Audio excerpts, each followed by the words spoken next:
पिंगलक बोला, मेरे सभी परिवार वाले भय व्याकुल होकर भागने की इच्छा करते हैं, सो मैं किस कारण रुकूं? दमनक बोला, स्वामी इनका दोष नहीं है, क्योंकि सेवक भी स्वामी के समान ही होते हैं। कहा भी है, घोड़ा, शस्त्र, शास्त्र, वीणा, वाणी, नर और नारी यह पुरुष विशेष के साथ रहकर योग्य या अयोग्य हो जाते हैं। इसलिए पुरुषार्थ धारण कर आप यहाँ तब तक रहो जब तक मैं इस शब्द के स्वरूप को जानकर आऊं, फिर आपको जो उचित लगे वो करना। पिंगलक बोला, क्या तुम्हें वहां जाने में डर नहीं लग रहा? दमनक बोला, स्वामी के कार्य के लिए सेवक को कहीं भी कुछ भी डर नहीं लगता, फिर चाहे सांप के मुंह में जाना हो या महासागर ही क्यों ना पार करना हो। पिंगलक बोला, जो ऐसा है तो तेरे मार्ग मंगलकारी हो। दमनक पिंगलक को प्रणाम कर गर्जना का अनुसरण करता हुआ आगे बढ़ा। दमनक को जब पता चला कि यह गर्जना एक साधारण से बैल की है तो वह अति प्रसन्न हुआ। उसने यह बात करकट को बतलाई। करकट बोला, चलो महाराज को बता देते हैं कि यह एक साधारण सीधा सादा बैल है जो रास्ता भटक कर जंगल में आ गया है।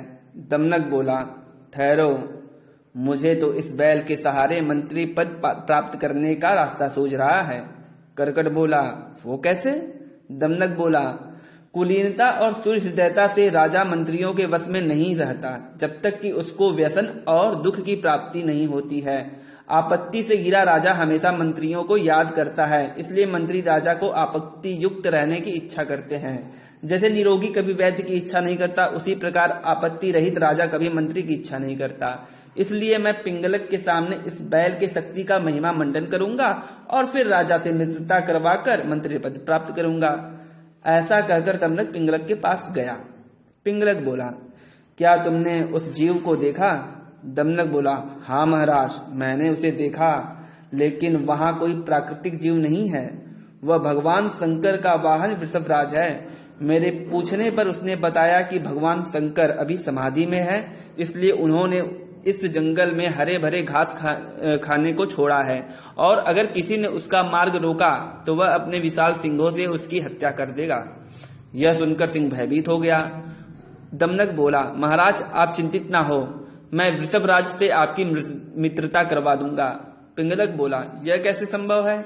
क्या तुम ऐसा कर सकते हो? दमनक बोला, बुद्धि के सामने क्या असाध्य है। कहा भी है, कार्य जैसा बुद्धि से सिद्ध होता है वैसा शस्त्र, हाथी, घोड़े, पैदलों से भी सिद्ध नहीं होता। पिंगलक बोला, जो ऐसा हुआ तो मैं तुझे मंत्री पद दूंगा और प्रसाद निग्रह तुम्हारे ही अधीन होगा। यह सुनकर दमनक मन ही मन प्रसन्न होकर संजीवक के पास गया। दमनक बोला, अरे ओ दुष्ट बैल, जंगल का राजा शेर पिंगलक तुझे बुला रहा है। क्यों बिना कारण के बार बार गर्जना कर रहा है? चल, आज स्वामी पिंगलक बहुत नाराज हैं, तुझे भयंकर सजा मिलेगी। यह सुनकर संजीवक बहुत दुखी हुआ और बोला, मित्र, आप वचन बोलने में चतुर दिखते हो, इसलिए आपसे निवेदन है कि मुझे राजा पिंगलक से अभय दान दिलवाकर ही ले चलो। अच्छा, तो तू यहीं रुक, तब तक मैं स्वामी पिंगलक से तुझे अभय दान दिलवाकर आता हूं। यह कहकर दमनक पिंगलक के पास गया। इधर दमनक को वापस आता देखकर पिंगलक बोला, सब कुशल तो है दमनक? वृषभराज से तूने क्या बातचीत की? दमनक बोला, मैंने वृषभराज को बताया कि जिस तरह से भगवान शंकर के वाहन आप हैं, उसी तरह जंगल में माता चंडिका के वाहन के रूप में आप स्वामी पिंगलक है, जिन्हें माता चंडिका ने इस जंगल में बेरोक टोक किसी का भी शिकार करने की आज्ञा दी है। यह सुनकर ही वृषभराज आपसे मित्रता करने को तैयार हो गए। शेर प्रसन्न हुआ और दमनक को मंत्री पद देते हुए बोला, आज से तू हमारे प्रसाद निग्रह का नया मंत्री है, और जा वृषभराज को मेरे समीप ला। दमनक संजीवक के पास जाकर बोला, हे मित्र, मैंने तेरे लिए स्वामी पिंगलक को मनाया और बोला कि तुम भगवान शंकर के वाहन वृषभराज हो, तब जाकर वह तुमसे मित्रता करने को तैयार हुए। संजीवक बोला, धन्यवाद मित्र, तुमने मेरे लिए जो भी किया। दमनक बोला, परंतु राजा की मित्रता पाकर मुझ मंत्री को मत भूल जाना, मेरी बातें मानने पर ही तुम्हें राज्यलक्ष्मी भोग्य होगी। मैं सियार हूं ऐसा समझकर मेरा तिरस्कार मत करना। जो गर्व से उत्तम, मध्यम और अधम का सम्मान नहीं करता है, वह राजा से सम्मान प्राप्त होकर भी दंतिल की तरह भ्रष्ट हो जाता है। संजीवक बोला, यह कैसी कथा है? दमनक बोला, वर्धमान नामक नगर में दंतिल नाम का साहूकार रहता था। उसने नगर में कार्य और राजकार्य में बराबर सहयोग करके नगर में रहने वाले लोगों और राजा को प्रसन्न किया था। कोई भी उसके समान न तो चतुर देखा था और न सुना था। समय बीतने पर दंतिल का विवाह हुआ। उसने नगर के सभी प्रतिष्ठित लोगों और राजा समेत मंत्रियों को भी बुलाया था। राजा के साथ उसका गोरंब नामक खास नौकर भी उस दावत पर आ गया और प्रतिष्ठित लोगों के बीच बैठ गया। दंतिल को यह सहन नहीं हुआ और उसने गर्दन से खींचकर गोरंब को बाहर फेंक दिया। गोरंब को अपना अपमान रास नहीं आया। इस अपमान के कारण वो रातों को सो नहीं पाता था और हमेशा दंतिल साहूकार से बदला लेने की सोचता रहता था। एक दिन प्रातःकाल जब सोकर उठ ही रहा था राजा कि उसके बिस्तर के पास ही झाड़ू लगाता हुआ गोरंब बोला, ये दंतिल भी कितना दुष्ट है, राजा की प्रिय रानी को गले लगा रहा था। यह सुनकर राजा गुस्से से बोला, अरे गोरंब, तेरा दिमाग तो ठीक है ना? क्या मेरी रानी को सचमुच दंतिल ने गले से लगाया था? गोरंब बोला, क्षमा करें महाराज, रात भर नशे में जुआ खेलने के कारण मैं अभी नींद में ही हूं। इस कारण मुझे याद नहीं कि मैंने अभी सपने में क्या कहा।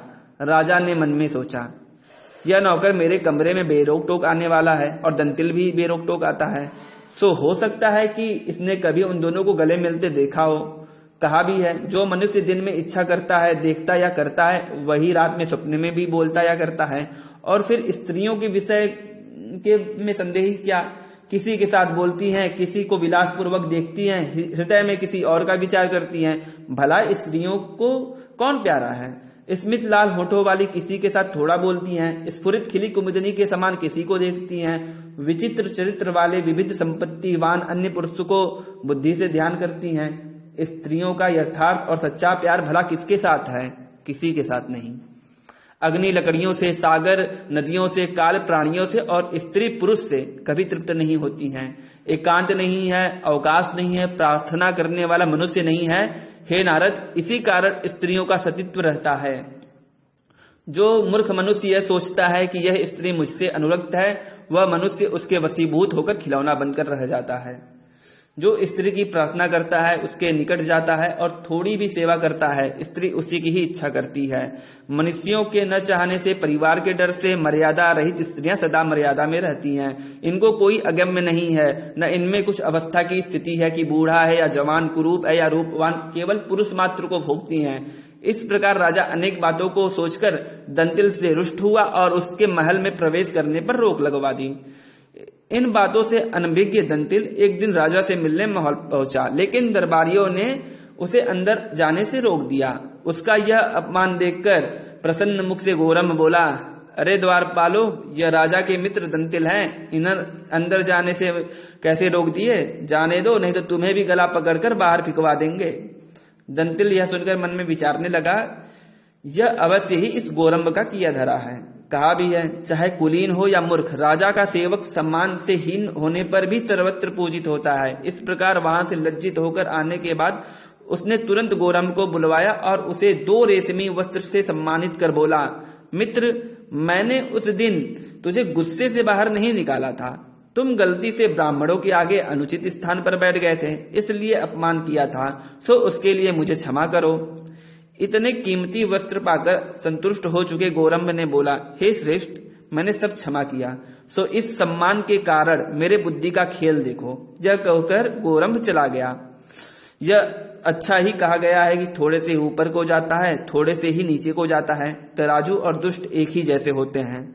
अगले दिन गोरंब राजा के बिस्तर के पास झाड़ू लगाते हुए बोला, अपना राजा भी कैसा मूर्ख है, मल त्याग करते हुए ककड़ी खाता है। यह सुनकर राजा गुस्से में बोला, अरे गोरंब, घर का नौकर है, इसलिए मैं तुझे जान से नहीं मारता हूं। बता, तूने मुझे कब मल त्याग करते हुए ककड़ी खाते देखा?